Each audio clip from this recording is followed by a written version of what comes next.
الاهلي اغلق الباب قدام اي صفقة جديدة اخرى. فقط المهاجم، فقط المهاجم. وانا قلت لكم ان المهاجم حسم، الموضوع خلصان، ومن اسبوع ل10 ايام هيتم الاعلان عنه. من اسبوع ل10 ايام لغايه ما يخلص الموضوع بتاع قندوسي وبتاع بواليا.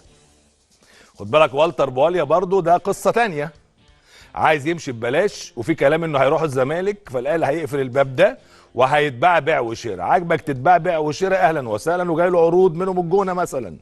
مش عاجبك تتباع بيع وشراء، اقعد معايا اركن على قائمه الانتظار. ده قول فصل ونهائي وما فيهوش هزار. خلاص، بيع وشراء، روح الجونه تنتقل منه للزمالك، ما تنتقلش برضه براحتك، مفيش مشكله، بس انت مش هتمشي مجانا. ده الاتفاق وده الكلام النهائي اللي قاله الاهلي للوكيل بتاع والتر بوالي. اما قندوسي زي ما قلت لكم الراجل مقتنع بقدراته 100%، بس مجبر اخاك لا بطل. الاهلي محتاج مهاجم، وحسم ملف المهاجم وهيعلنوا عنه من اسبوع ل10 ايام، ومش سوزه يعني عشان تبقوا عارفين يعني. فالمساله دي محتاجه من اسبوع ل10 ايام، ثم يغلق الاهلي باب اللاعبين الجدد نهائيا، ولا حتى اجانب تحت السن. كان في كلام ان ممكن يجي باك ليفت تحت السن ويسند مع علي معلول الفتره الجايه ويؤهل ان هو يستلم الرايه بعد علي معلول. الراجل قال لا، انا مش عايز، وكريم الدبيس هيعوض القصه دي يبقى مع علي معلول، ومدولي عقد علي معلول سنه كمان. علي معلول عقده يخلص السنه الجايه بنهايه الموسم اللي جاي ده، فالراجل طلب مده سنه قادمه، والاهلي هيبدا يتفاوض مع علي معلول في هذا الشان. انما الاهلي سيكتفي بالصفقات الثلاثه. امام عاشور، بدات بامام عاشور صفقه الموسم في نص الملعب، تقيله قويه جدا. ثم في الهجوم برضا سليم الوينج رايت، وده تقيله كبيره جدا، افضل لاعب في الدوري المغربي الموسم اللي فات. ثم المهاجم اللي هيتم الاعلان عنه من اسبوع ل10 ايام.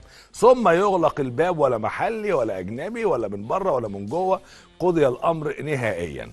وزي ما قلت لكم قندوسي هيعار لمده سنه، والاهلي بيميل لاعارته داخليا. خد بالك قندوسي جاي له عرض للاهلي، جاي له عرض لضم قندوسي من الوداد المغربي، اعاره لمده سنه بجانب الانديه الجزائريه، اتحاد العاصمه والمولوديه والكلام ده، وزاد العرب الكويتي. لكن الاهلي ميال لهنا في عرضين جادين جدا لقندوسي جدا، زد وسيراميكا كليوباترا، والاهلي ميال ان هو يعيره داخل مصر عشان يبقى تحت عينيه نتيجه قناعات المدير الفني مارسيل كولر باللاعب، واللي هو بيعيره تحسبا في السنه اللي جايه.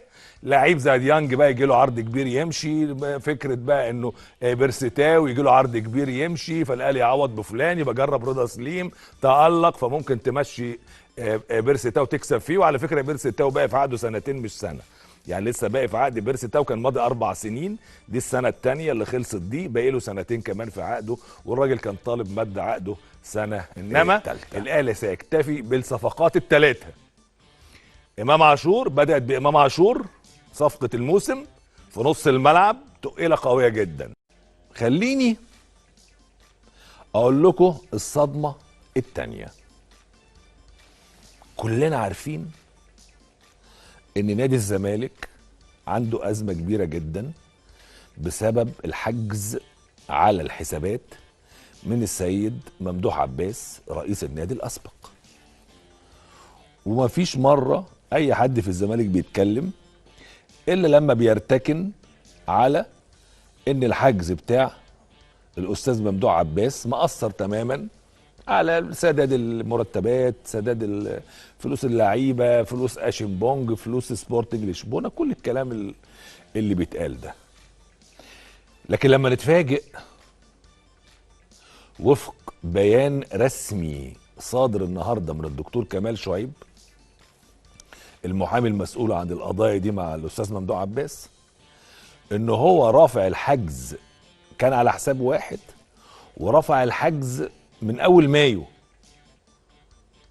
مش حاجز على حساب نادي الزمالك. ده بيان رسمي صادر اهو من الاستاذ، من الدكتور كمال شعيب المحامي. انا هختصره يعني، هقول لكم بسرعه بفحوى البيان. يعني هو يعني الراجل عمل كده المقدمه وقال: توضيح الحقائق الاتيه للراي العام. الحجز الذي كان موقع من قبل السيد ممدوح عباس كان على حساب نادي الزمالك ببنك مصر فقط، على مبلغ وقدره 52 مليون جنيه مصري تقريبا قبل زيادة سعر صرف الدولار. وقال أن هذا الحجز قد تم رفعه وإيقافه منذ ما يقرب من 4 أشهر، وبالتحديد يوم 1/5/23. خلاص الراجل بيقول لك 1/5 احنا رفعنا الحجز، وأن الحجز الوحيد الموقع على حسابات نادي الزمالك حتى تاريخه هو حجز مصلحة الضرائب المصرية بناء على طلب إدارة الزمالك، رافع الحجز من 1/5/2023.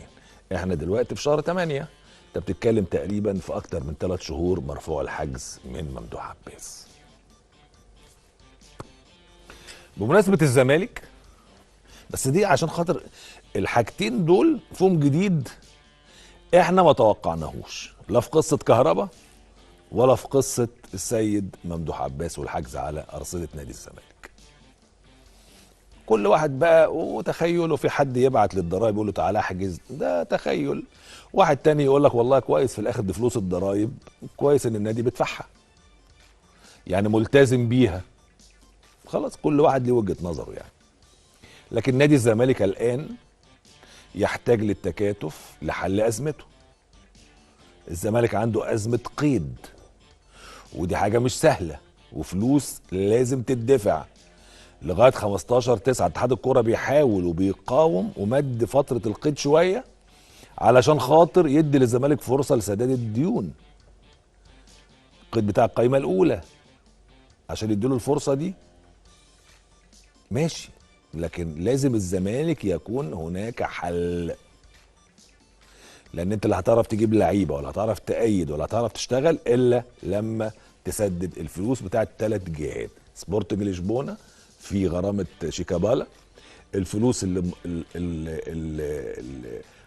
قررها الفيفا لصالح اشين بونج او المحكمه الرياضيه. ده جنون شبان على الهوا بعد صفقات الاهلي الجديده. اتمنى يا اصحابي تعملوا اشتراك في القناه وشيروا الفيديو عشان يوصلكم كل جديد. سلام.